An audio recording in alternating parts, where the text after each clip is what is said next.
we are back with another episode of Let's Talk Fly Fishing. Wait, snowboarding? No, we're talking fly fishing today.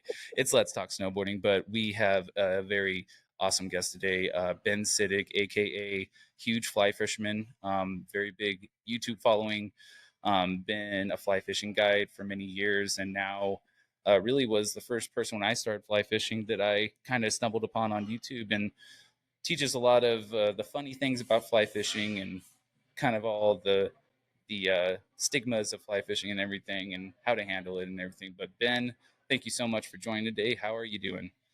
Great. Thank you for having me on. I always enjoy chatting with new people and reaching new listeners. This is a different crowd than my usual crowd, so hopefully they enjoy it. Yeah, and we are stoked that you are joining us today. And so let's kind of go back. Where are you? Where did you originally grow up? Outside of Baltimore, Maryland, a place called Columbia, Maryland. Pretty mundane. It was very typical suburbia. And I left there when I was 18 and moved to Colorado, and been here ever since. Nice. And when you were growing up in Maryland, did you start fly fishing back there, or was it a Colorado thing?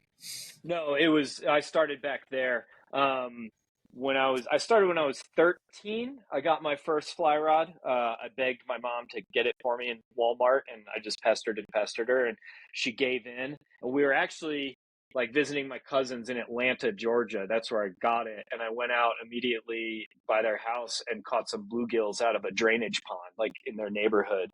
And then went back home and started like riding my bike down to the local smallmouth creek and fishing down there with my fly rod. And then when I got a car, I started driving a little further so I could reach trout. So I started trout fishing when I was 16. But yeah, I did all that back in Maryland, and I'm a skier too. And that's what when I went to college, I looked at places that would offer good fishing and good skiing, and I ended up in Fort Collins at Colorado State.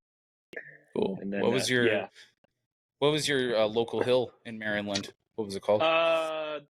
Mostly we skied at a place called Whitetail. It's actually in Pennsylvania. And if any Okay. of your listeners are familiar, I grew up in a time where I remember when Whitetail was built. It was a new ski area, which was, I don't know what, like early 90s, mid 90s. Somebody could look that up. But Whitetail, and then Round Top, Liberty in Pennsylvania, Wisp in Maryland, a little bit of Seven Springs in Pennsylvania. So South Central PA is where I kind of grew up skiing. Nice. Awesome. Very cool. And when you made that move to Colorado, what was kind of your decision to do that? Was that at a point where you had started to kind of get into the guiding of fly fishing? No, that came immediately after college. I wanted to major in fisheries biology. So I looked at 3 schools that had programs for that. And I looked at 2 in Utah, University of Utah and Utah State. Utah State looked pretty cool. And then I went to Colorado State to visit, and I saw dudes I was like, oh, that dude's smoking a joint. That guy's got a Grateful Dead shirt on. This is where I need to be. So I found my people in Fort Collins, and I managed to graduate somehow, and then Yeah. and I got a degree in fisheries biology, but I realized I didn't want to do anything with that. And immediately after college, I went to Estes Park, Colorado, and started guiding over there.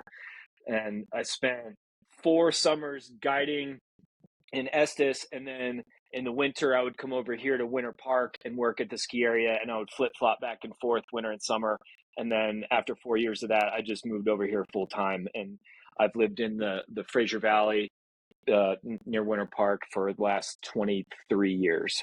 So Wow. Very yeah, cool. I found my place. Yeah, definitely. And like you finding your place, like you say, Colorado State.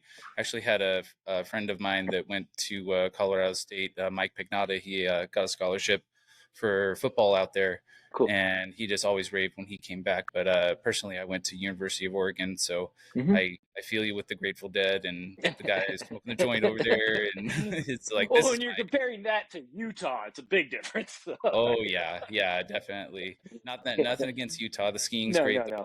fly fishing's awesome, and Well, have a saying about Utah. Utah is great. It just sucks that it's in Utah. You know, yeah. that's the way I see it. Yeah, so true, so true. Yeah, definitely. And so when you said that you started guiding in Estes Park, what Right. was the outfitter that you worked for when you first started guiding? Uh, it was called. It was a shop called Estes Angler, which was owned by someone else at the time. Now it's a sort of the it's owned by the other shop in Estes Park. It is still around, but it's the same as Kirk's Fly Shop. It's all one thing. But yeah, it's all like small streams and stuff. You know, like we weren't fish. It was all very easy fishing, basically little brook trout and small streams and just real simple stuff, which was good because 98% of our clients probably had never ever fly fished. So it was a great place for beginner fishermen and also for a beginner guide, which I was. Yeah, definitely. Yeah, that's awesome to hear. You know how you said like you worked up the hill in the winters and then we're guiding fly fishing in the summers. Like that's kind of what the trajectory that I'm on right now. I Mm-hmm. guide for Castaway Outfitters up here in Coeur d'Alene, Idaho, and then in the winters I have been teaching snowboarding at Schweitzer Mountain. Mm-hmm. But this year I think I'm going to take a break and just go ahead and get the season pass. Hopefully, Sure. Yeah. maybe work at Yeah. hopefully maybe work at the ski shack, and then that's it's a hack to not have to buy the season pass, but we'll see. Yeah. um but yeah, Colorado. So I want to take us back to like that first time that you actually made it out to Colorado, being an East Coast kid, and the differences of like those big mountains as far as skiing goes, and also the fly fishing, and what the differences you found when you moved to an entirely new state that's kind of wild and crazy, in my opinion. Yeah. Well, I mean, I was skiing out here before I moved here. Okay. My dad, my mom was a flight attendant, so we got cheap flights, and we'd come out west and ski a few times a year, maybe 2 3 times a year, and most of the time that was in Colorado. A lot of Utah also, which is I guess why I looked at schools in Utah and Colorado. But so I knew what I was getting into to some degree. But yeah, it's just it's leveling everything up. Everything out here is bigger and better compared to what it was back home. Obviously, the mountains are taller and there's more room to run around. But I mean, probably the biggest difference I think is the snow quality. You know, we have actual snow, and we're not skiing on ice storms and things like that out here. Um, so it felt I don't know. I'm trying to come up with a good analogy, but it just opened up. You know, my world was this big before, and I'm making a very small fist, and then it just opened up to something so big. You know, it just expanded my world immensely, Yeah. and with new opportunities and new things to do and new things to try, new places to go. You know, and you could just take and pick and choose from all these new things, and that's what I did. I tried to sample a lot of different things. Yeah, that's yeah, moving to a new place is kind of crazy. I moved here 7 years ago from what I'd already known for my entire life, which was Oregon, Right. and kind of tried to envelop myself in the culture here, and that's why I started guiding. And speaking of guiding, how many years uh, are you still guiding? Because I know that you have the YouTube channel, but you do some guide trips. Maybe we could talk about that later, but how long did you do guiding every single summer, and how many summers in a row were you guiding for whatever I outfitters that you were? Yeah. I got it for about 20 years. Um, Wow. yeah, and in the beginning it was full time. Uh, you know, which is full time summer. You know, so you know, like 100 trips a year, maybe. Um, and I did that for a long time, and then let's see, I was like, yeah, I started on the hill as a sharpshooter, the souvenir photography, and then I was a patroller, and then uh, I became a lift mechanic, and that was a year-round job. So that was in like 2008. So up in from college, so 2002 to 2008, I was guiding full time, and then I stepped it down to part time because I had a full time job, and then I was not a lift mechanic, and I went back to being a full time guide, and I realized that I didn't want to be a full time guide. Um, it took me a long time to realize that. So then I did. I started full time, went to part time, went back to full time, then went back to part time, and then I realized I just don't want to do it anymore at all. Um, so right now, I've been on a program where I do one guided trip a year, and I auction it off, and I donate that money to an organization, and that trip's been selling for a lot of money for the last 4 years. But I think I'm even done with that, man. I actually did this year's trip about 2, 3 weeks ago, and we had a fantastic day. And I want to go out on a high note and just be done, at least guiding in a sort of professional capacity. I still am guiding anytime I'm in my boat, and there's somebody in front of it. I'm yelling Yeah. at you, I'm telling you what to do to some degree. But it took me 20 years to figure out that I don't really want to be a fishing guide. Yeah. Yeah. Yeah, And there, and I feel like, yeah, it's something that a lot of we have guides that have been doing it forever, and it's there's evolutions to everything and what you sure. want to do, and you know, let's talk about the evolution of like what sparked your idea for YouTube, because if the listeners haven't seen Ben's YouTube, huge fly fisherman on YouTube, massive following. Just it's been one of the biggest helps, honestly, when I started my fishing journey. And what was like your inspiration to? Did you want it just to be kind of a silly thing at first, and talk about how it's grown? It was all my wife's idea from the very beginning. I was sort of in between jobs, and I knew that I didn't want to be a fishing guide, or I wanted to use my skill set in fishing, because it's like, all right, look for a new job. What do you know best? What are you best at? And I think my strongest skill set lies in fly fishing. I know more about that than anything else that I know about. So what are we going to do with that? You're going to either be a guide, or you're going to work in a shop or own an outfitter, or you're going to be an industry person. Which, for a lot of that, you got to know more about marketing and business than you do fly fishing. Um, so I didn't want to do any of those things. And so she said YouTube, and I was like, I was pretty against it at first. Um, Made me feel like I was going to be a sellout and all that stuff, which nowadays I'm happy and proud to be a sellout. But Yeah. it was all her idea, and we took we didn't take it lightly. We didn't do it for fun at all, ever. I went into it from the very first video, um, looking at it in a long-term view, like, we're going to do this for at least 5 years and see what happens. And she laid down a couple of guidelines for me. um, she did her whatever, how to be a YouTuber research, and she's like, you need to do this and this and this. And those things were like, post consistently once a week, which I've done for almost 6 years now, I guess, which is pretty challenging. Yeah. But it's things like that.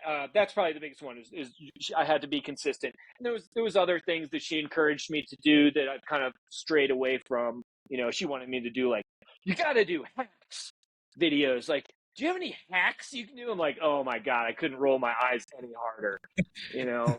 Um, but I sort of found my voice, and the first few videos I did were just things that I'd been thinking about for a while, that I wanted to put out there. And I came into it with an instructional sort of angle, Mhm. instructional and educational, rather than videos like Watch Ben Go Fishing, which I have now, or me just ranting and spouting about stuff that pisses me off, which are probably my most popular videos now. But it started with the instructional and educational slant. And when people ask me all the time, like, how long did you have to grind before it took off? And I don't feel like I did have to grind. I felt like it was successful immediately. Um, and I feel, and it's just been slow and steady growth since then. You know, I haven't skyrocketed. You know, my numbers aren't incredibly impressive. I have, you know, 66 something thousand subscribers. But when you're talking about a niche within a niche of YouTube, that's not too bad. And I've been able to make the most out of those subscribers through a lot of other things besides YouTube. So we've grown in a lot of ways, and most of that is outside of YouTube. You know, if you want to talk about revenue and income and stuff like that, very little of the money comes from YouTube itself. YouTube just drives everything. Um, but I've got my hands in 25 other places Yeah. to pull some money out. Yeah, and let's kind of talk about that, like, because you have people that sponsor your videos now, Downriver, Sawyer, which if you're a fly fisherman, both those companies. You should, because they're great companies to work with. Out, both Downriver out of Colorado. Awesome companies, just like in skiing or snowboarding, you kind of gravitate to those companies that you use. And you say all the time, like, you've been using Sawyer oars like forever, Yeah. and it's kind of cool. Talk about those relationships and how you kind of form those relationships over time. And was it something where they approached you, or was it something where you went out and kind of introduced yourself to them? Everything comes to me. I'm not good at selling myself to companies like that. And I know if you're gonna go by the playbook of somebody that does what I do, you have your little package of whatever that you send to companies to pitch yourself and your rates and your stats and things like that. And that is the traditional approach to all this. Is I'm gonna I'm going to put all these feelers out there to all these companies and see who bites. I don't think I've ever done that to a single company. Um, Maybe I have for one or two. I can't remember. And so it all comes to me. Everything has been very organic. Um, and you know, I had a nice email chain the other day with a newer YouTuber asking me for advice, and I'm like, listen, I know this isn't really the best advice or what you want to hear, but I just do what feels right at the time. And maybe not follow my heart is the is the right way to say it, but I just do what I want to do, man. I do what feels good and what feels right at the time. Sometimes it sticks and sometimes it doesn't. And part of that is I just keep putting the vibe out there, and companies do approach me. I get emails all the time, or Instagram messages a lot of times. So I am approached by companies, but I have to stay true to myself, and I'll be a slave to a dollar, but only so far. I'm not going to support companies that where I don't feel good about their product, or if I don't feel good about the company. There was a company I've been working with all summer we've been trying to work together, but I can't stand behind their product right now. They're a great company, but the thing that they have that they want me to push, I'm just not okay with that. So that's just an example. You have to have I have to have some sort of integrity, um, not not for my viewers or watchers, but for myself. I couldn't live with myself if I didn't have that sort of integrity. But it is really interesting working with a bunch of different companies, and it's not all just fishing companies. You know, we've got Odell Brewing on board now. You know, a beer company. That's a pretty wide ranging net. We're going to way outside of fly fishing. But what I've experienced is that there's very little consistency in anything. Nobody knows what they're doing. Working with one company is totally different than working with the next. And there's just no consistency across the board Yeah. um, with how people do things, or what they want to pay you, or how they want things done. Some people are real pain in the ass, and some people are real chill. And obviously, I like the chill side of things better. Yeah.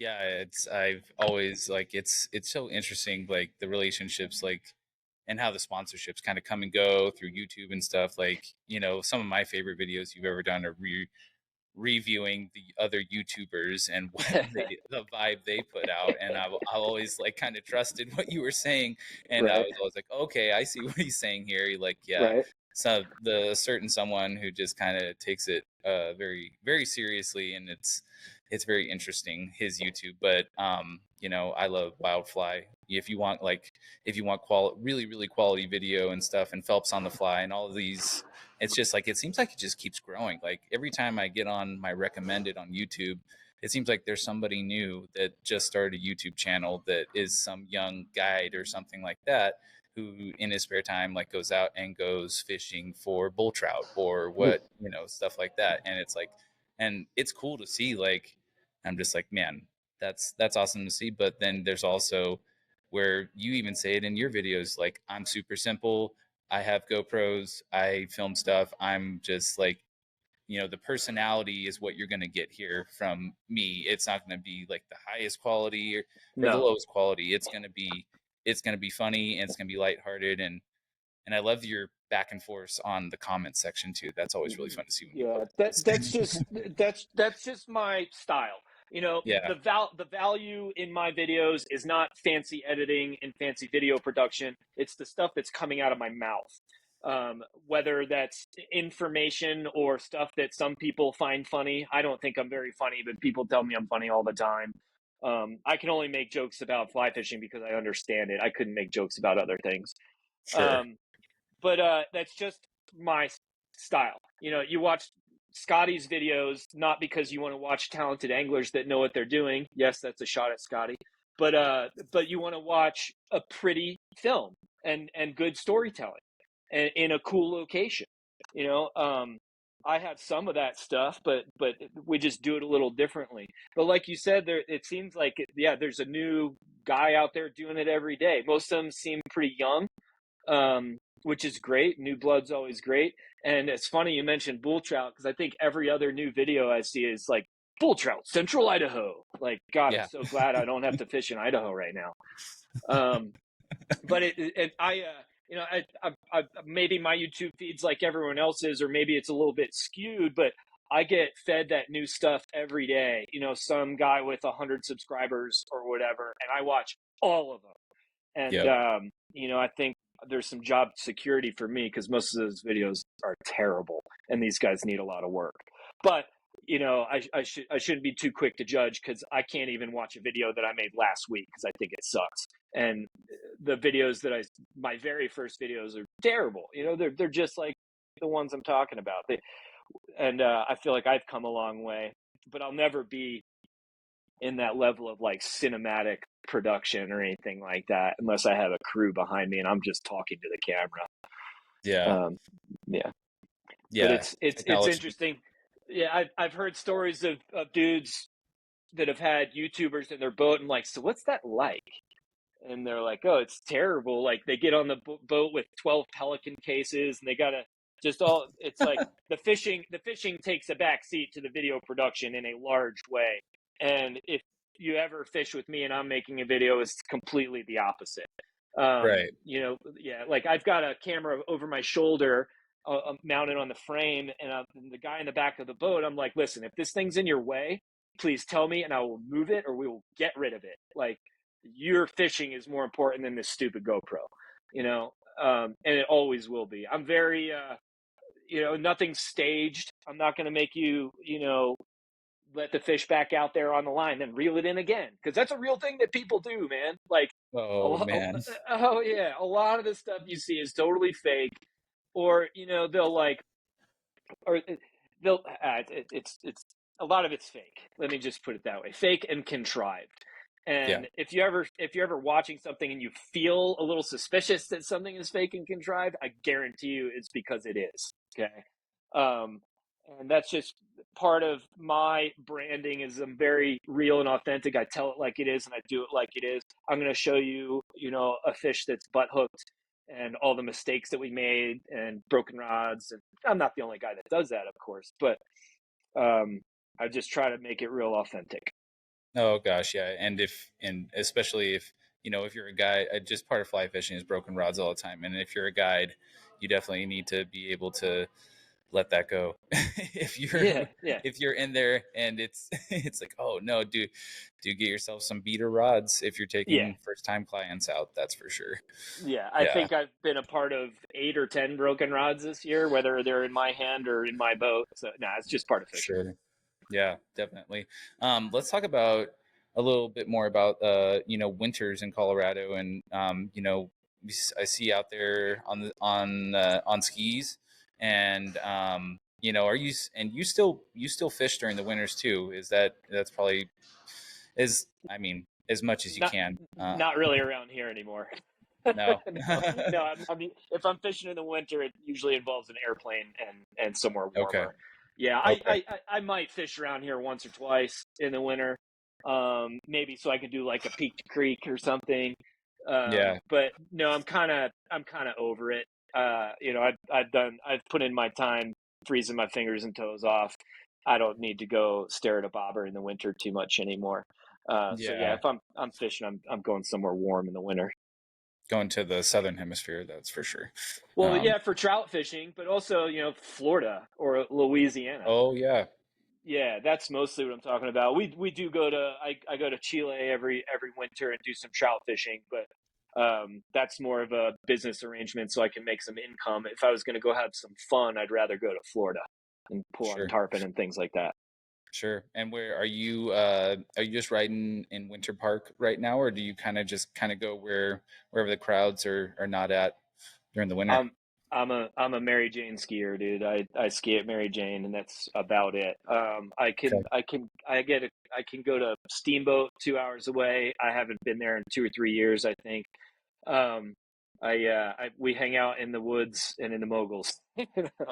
Hmm. Yeah, yeah. I mean, it's so close to the house, and the skiing and the fishing for me is very different. I don't know. I travel all over the place for fishing, but skiing, I just want to go to the Jane, and I ski from 9 to 11, and then I go to the bar, and that's Yep. and that's my and that's my ski day.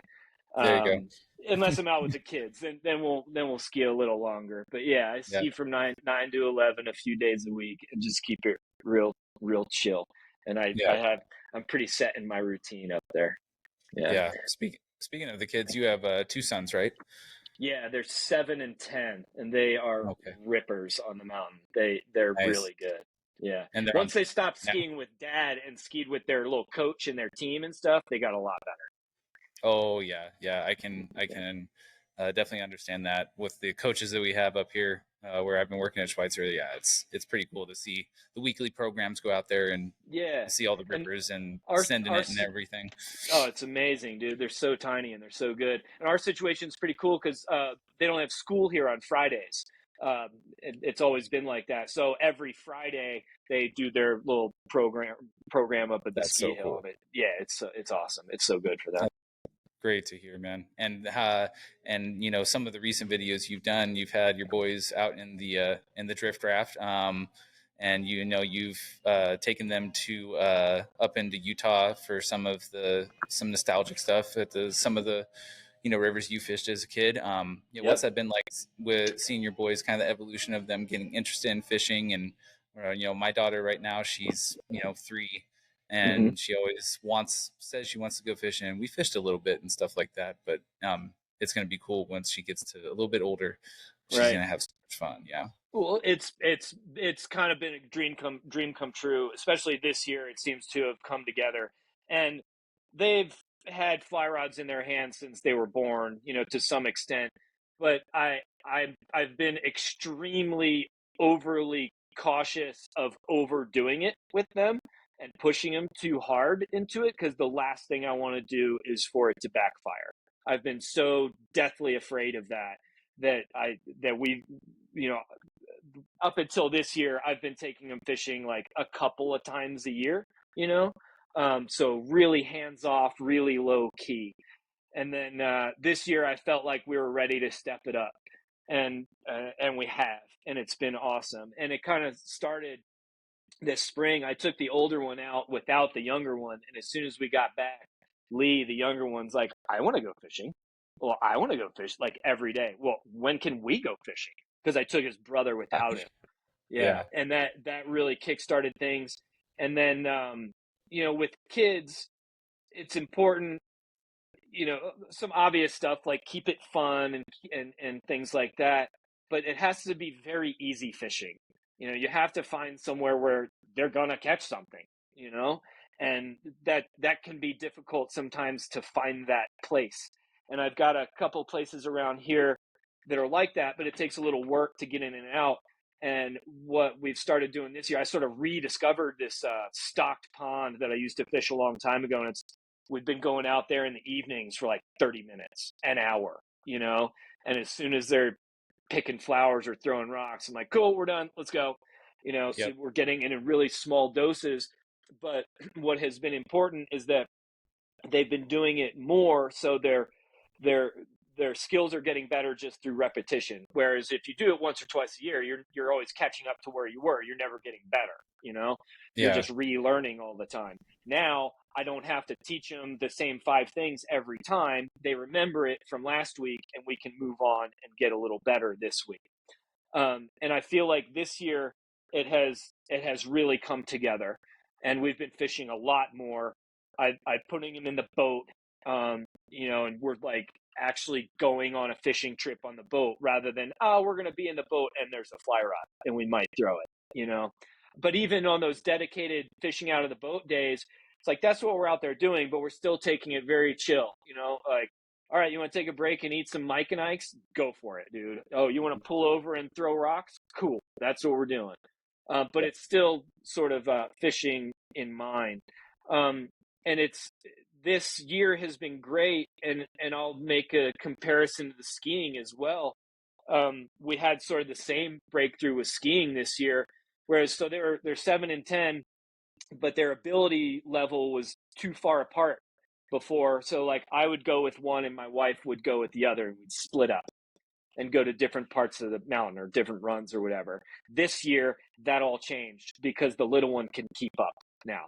So Yeah. now we can ski together as a family and do all the runs that we want to do as a Sure. family. And it was a big change in our skiing dynamic this year. And I feel like we had that same sort of change in our fishing dynamic this year. So as a dad, it's literally like what we've been working towards this whole time. And especially with skiing, like they've been skiing since they were a year old, both of them. And we've been putting in so much time to get to where we are now. And now we're there. So we're cruising now, and it feels great. Yeah. Yeah. Yeah. It's funny. And so you were talking about how your wife comes up with you skiing. Does she go fishing very much with you guys? Not anymore. She used to. When we started Okay. dating, part of the reason that she started dating me is because she wanted to learn how to fly fish, and I taught her. She's great. She's caught a bigger bonefish than I have. She's got an excellent cast. She's good at fishing. But when the kids came along, she just forgot all about fishing. She just wants to be a mom, and she doesn't seem too interested in it anymore. Maybe Sure. when the kids are older, I think I've asked her about it. She's like, yeah, maybe later, but. Um, so nah, she just kind of lets the boys do it. There you go. Yeah. Yeah, Yeah, it's cool. It's cool. I took my wife out for the first time a couple weeks ago in a drift cool. boat. And we Yeah, started nice. fish for the first time, and she was like, "Oh man, this I see why you like this so much." Yeah, So especially if you're in a boat, like going for a boat ride's fun in and of itself. Oh, and you sure. can go fishing also. That's even better. And like, if she's not enjoying it, cool. Put the rod down, look at the mountains, drink a beer, Yep. and it's Yep. still a good time. As any instructor or any guide will tell you, you just have to make it fun for them. That's the number one priority. Yep, that's Making it exactly fun. right. And if that's Yep, pulling off at a beach or whatever you're going to yep, be doing, throwing rocks, skipping rocks, just got to make that stuff fun. So, yeah. We do a um, lot of that. yep, definitely. And that's the whole vibe of your YouTube channel. And I wanted to talk to you about some more, some nerdy stuff about fly fishing. Sure, sure. Let's talk. Let's talk about like what's some of the coolest experiences that you've had, because I don't know where you've been. I know kind of the places that you've been, as far as Patagonia, Louisiana for redfish, whether it be coming up to Montana and stuff. What's been some of the coolest trips you've been on? And Probably Cuba was the coolest oh, trip that I've been on. very And that cool. was, yeah. And, it was a cool deal. I got to go there for real cheap because somebody canceled at the last minute, and I scooped up his spot for real cheap on like 2 weeks notice or something like that. But I have a little bit of regret because it was early in my YouTube career, which is a weird word to say, but I didn't really film any of the fishing. It was at a time where I was just making videos about topics that I would kind of do that while we were out fishing, but I didn't document any of the fishing itself because I always thought that was so boring to watch. But I make those videos now. So I feel like I missed out on that, but it was an incredible trip. It was at a time when, well, what was it? I guess 2019, and it was tough for Americans to go to Cuba at the time for whatever reason. And I was going with a group of Canadians, so I went through Canada to get there. And when we stayed at this place, I was the only American that I saw or talked to for the whole week while we were there. But it was such a weird experience. Like we fly in, not to Havana, like we flew into this other place. So I didn't get any of that cultural experience of Havana or like the old cars or food and stuff like that. I didn't get any of that. They bust us into this like mega resort, all inclusive place that we stayed that was full of like Russians and Mexican nationals and all kinds of people from all over the place, and Canadians. I was the only American. So we're staying at this place where people are just like at a resort. And then we would get on a bus and drive 45 minutes to the marina every day. And on the way there, we went through one or two little towns that were just pretty sad. It was the reality of Cuba, just really poor and shitty places to live that people were living in. But they would whisk us through those towns real quick, and we'd go over to this place where they were building more of these like big hotels and stuff, which are currently operational. Um, so we'd go to this little outpost. It was just literally like a boat dock and a Connex box with some fishing stuff in it. And we'd fish out of there every day. And we were fishing in the marine park, or this marine park. And for anyone familiar with Cuba, we were on the north coast of Cuba, Cayo Coco, Cayo Cruz area. And there's this marine park that's just enormous. And there were, I guess, like we had like 5 or 6 boats that were us in our group, and we'd go to a different zone every day. They broke it up into different zones, and we all took a different zone every day.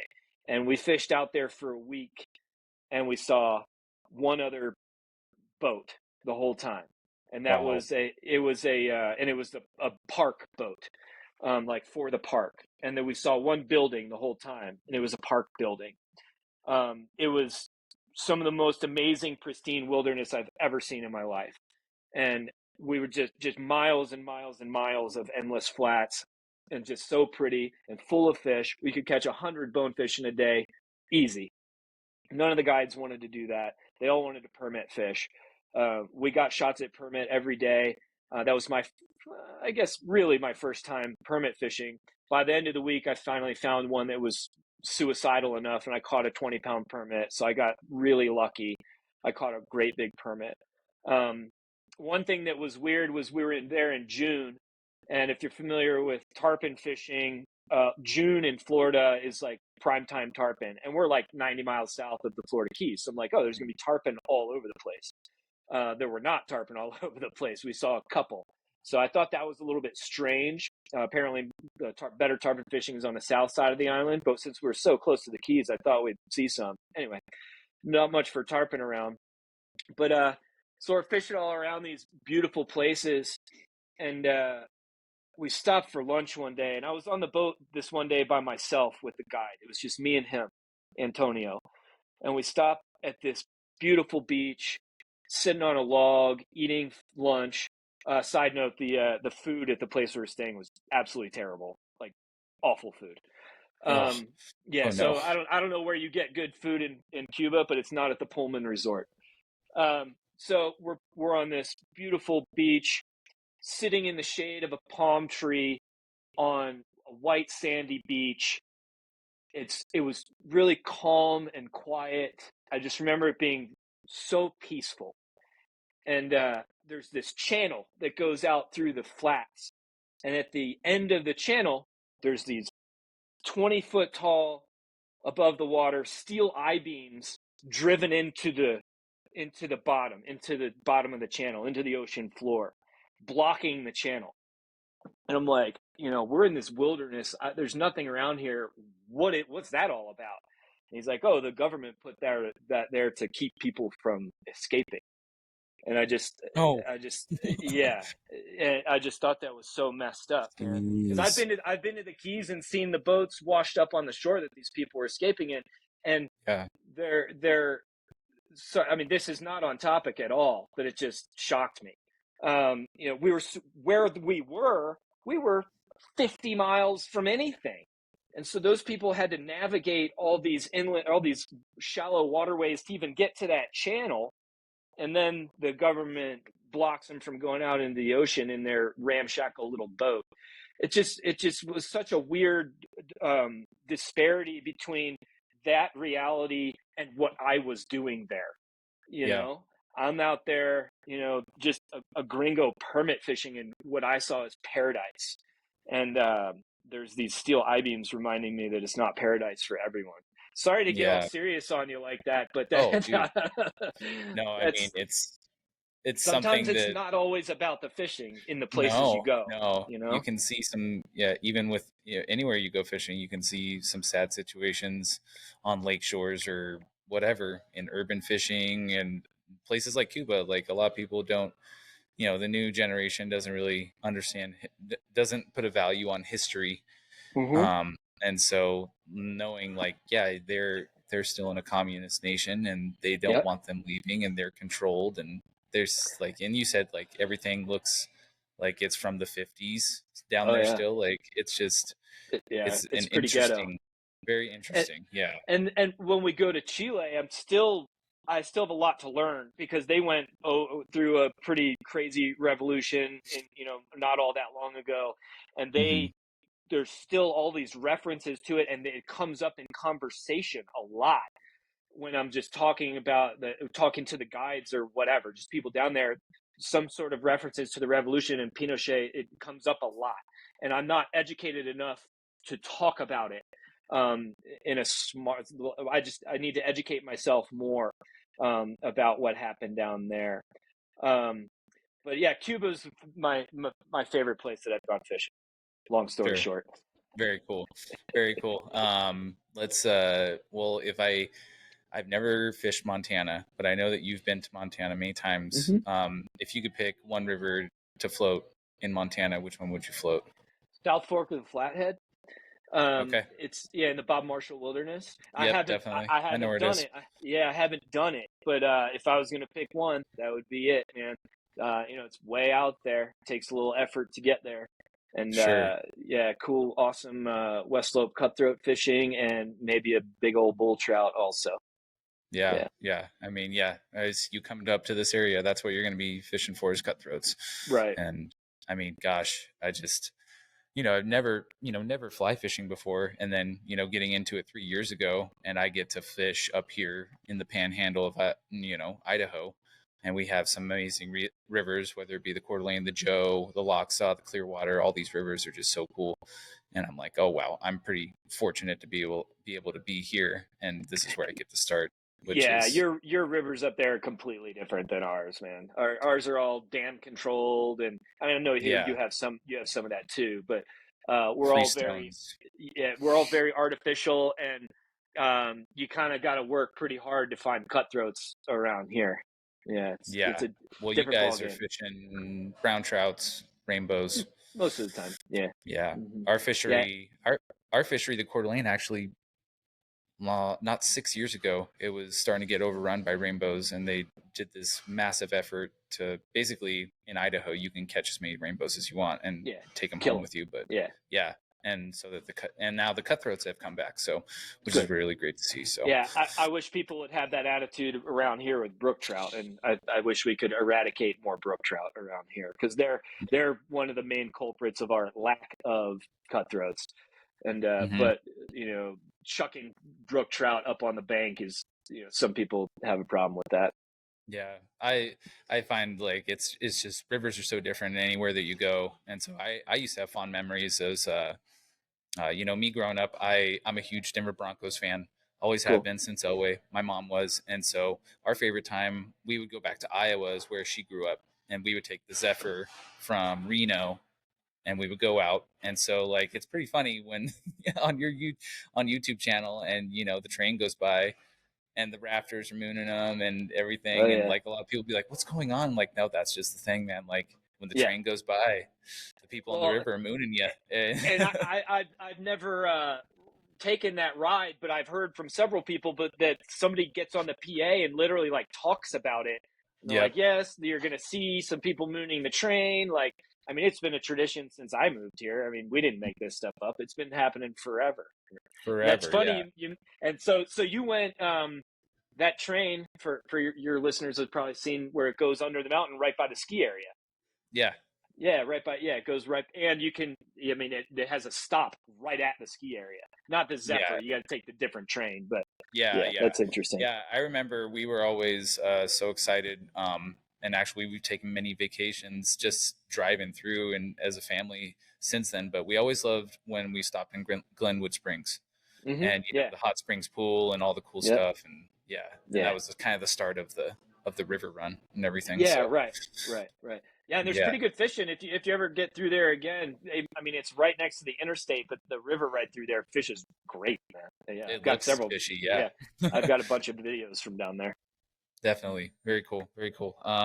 So yeah, let's talk a little bit more about for those potential YouTubers out there, there's just so many things. Like people stress a lot about, like with me with the podcast, I'm like, oh man, how can I make it look good? But simplicity has always been my friend.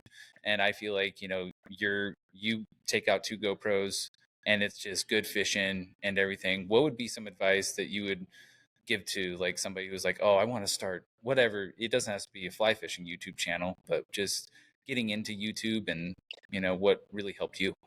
Well, I touched on it earlier, but I think consistency in posting, or at least posting as often as you can, is maybe the most important thing. I don't think once a month is enough, even if it's regularly once a month. Yeah, like once a week, and you just have to be willing to grind. Because even though I'm a lot more successful with it now, it's absolutely still a grind. So you have to be prepared for that, and that's probably the most important thing. Um, know what you're talking about. If you don't know what you're talking about, be honest about it. I think there's a lot of people bullshitting out there. Absolutely, with the fly fishing specifically, there's people out there talking about stuff that and they don't know what they're talking about. So, and fly fishing is one of those things where you can't fake or hide experience. And then I'm sure there are other things like that as well in the world. But yeah, do what you want to do. Don't let people push you around, and don't let them tell you what they want you to do. People all the time, you should make videos like this. You should make videos like this. I'm like, dude, I'm not making this video for you. I'm making the video that I want to see. And you have to understand that not everyone's going to like your stuff. Like I I like videos where people talk. Other people like to watch Drew looking fishy, where he's like silently fishing. I can't stand that. Other Yeah, people can't. Other people can't stand my videos. They wish I would shut the hell up. You know, and just be okay with that. Know that you're not going to please everyone. It's never going to happen. So try to find your demographic, the people that resonate with you or that you resonate with, and try to embrace that and interact with them. And one thing that I've done, this is sort of maybe later stage for a beginning YouTuber, but I've been able to, the people that like what I do, I've been able to kind of narrow them down to, for lack of a better term, you could call them super fans. They subscribe to my website. They buy my merch. They go on trips around the world with me. And if you can narrow those people down and find those people, it opens up a lot of opportunities. not just dollars in your pocket, but maybe the best thing I've gotten out of is legitimately great friendships with people, where even though they buy stuff from me or go on trips and pay money, I'm gonna be like, I just call them up like, hey man, you want to go fishing? So those friendships have been great. And if you could just what I'm trying to say is find your demographic and dig your Sure. hooks into them. Definitely. Very cool. Yeah, I feel like, you've kind of inspired a lot of those other YouTubers out there, whether it be, Fly Fish Dan, or you see, trout hunting New Zealand. Right. He's rocking the huge stuff, and, Yeah. Yeah. and shows the support. And it's a cool, just kind of like, how snowboarding and skiing can be like that. When you're Right. working at the mountain, you have that community of the For homies and everything sure. up there. Oh Just yeah. like fly fishing Love is like, that. once you find your people, Yeah. you go fishing, It's you go like fishing it's like together. cruising around the hill, and oh, there's Joey over there, and you just see people all over, and you know each other. The river and the YouTube community is the same way, man.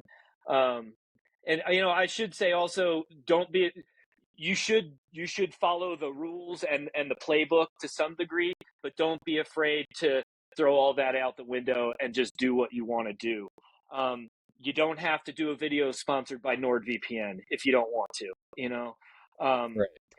there are a lot of there is really no rule book to this, and you can make shit up along the way.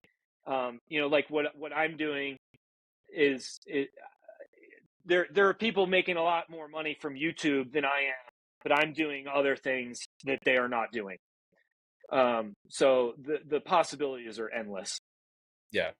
Yeah, and it's cool, it's like you said, you do your trips, you do all these, and you're involved in the community. And when you start to get more involved in the community, like a few weeks ago there was the river cleanup here locally. Cool.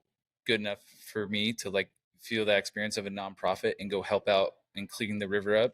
I think they had 30 to 40 tires we drug out of the river, Wow. like all this stuff. Yeah, ones that have been sitting there for years that the guides have Yeah. been like, oh, I know that one, like we Uh need to huh. get that. Yep. Uh So huh. Uh huh. yep. And when you start to go down those stretches of the river that, you've been on all those times, you're like, exactly where the flow and the corners are and like what's there. And so it was really cool to have all that help of the experienced guides helping out. And so, That's awesome. yeah, yeah, definitely. Definitely, man. Dude, let's get into maybe some hot takes, some fly fishing hot takes. Okay. Okay. All Um, right. all right. Okay. So Orvis or Sims? Orvis, 100%. Cool. Wet wading or drifting? Late. I mean, I'm a grown up now, so we fish out of boats. Yeah. Nice. I love a good wet wade day though, where you're by Yeah. yourself and there's Yeah. nobody around. But yeah, Yeah. yeah, those are some fun trips. But okay, uh, let's go. Dry fly or streamer? Dry fly. Cool. Um, Montana or Colorado? Oh man. I mean, they both suck, honestly.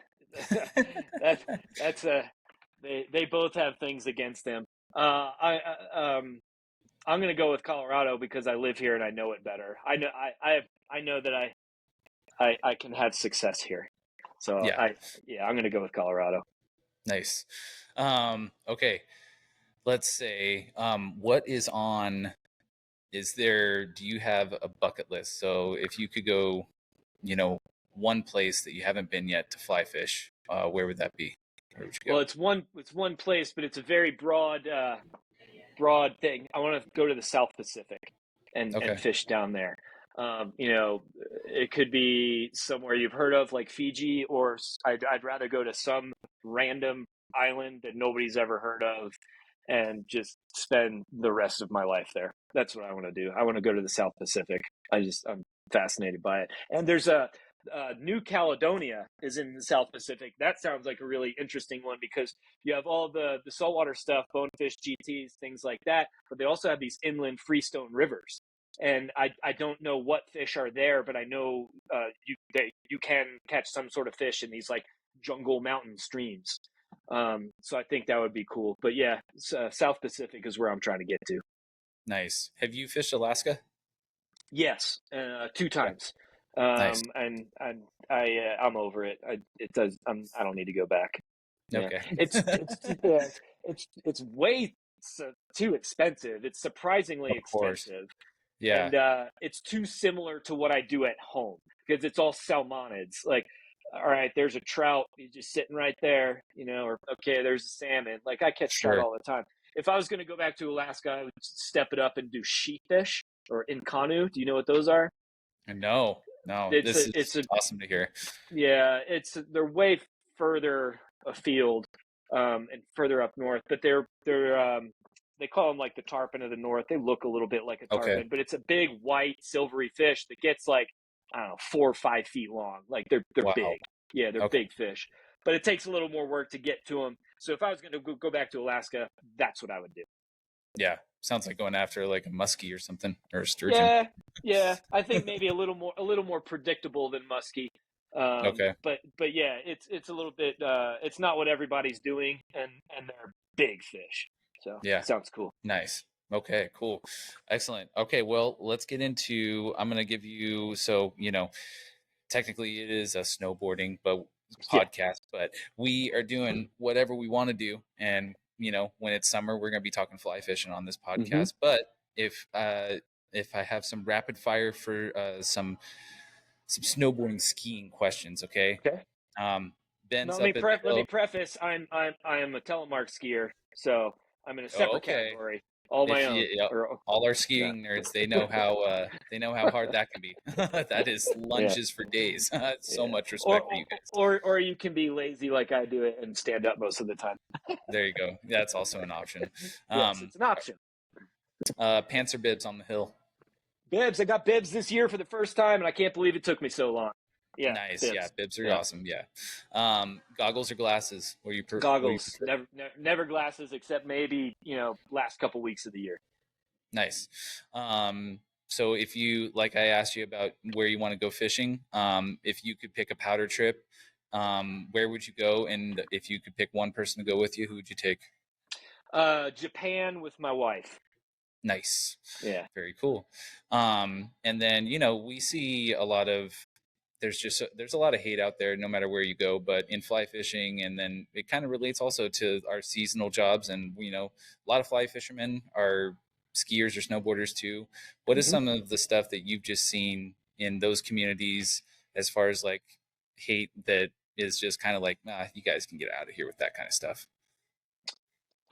People hating on women is one.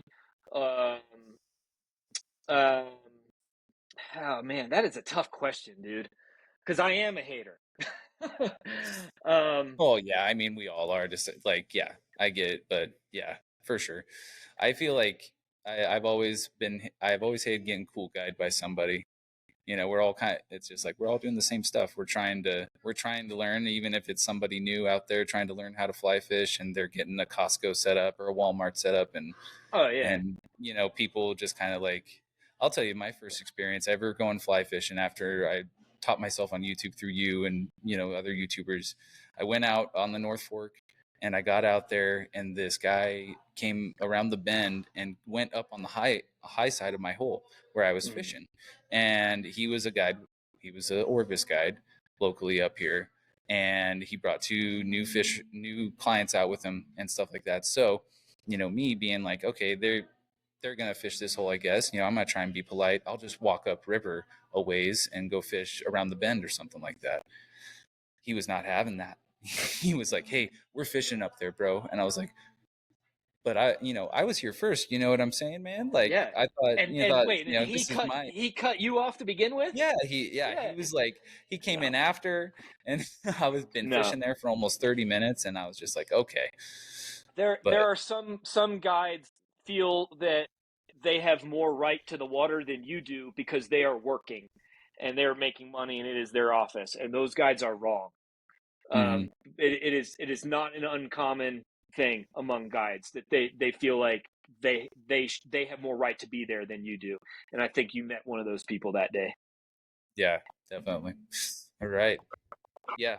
Well, um, let's go ahead.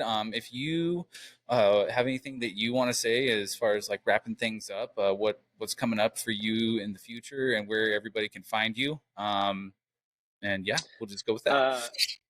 We've got I've got some trips to Utah coming up, and then I'm trying to go smallmouth fishing in Virginia, and then in September. Then I've got redfish in October in Louisiana, and then I think that's all that's on my plate until Chile in February. But I'm sure something else is going to come up.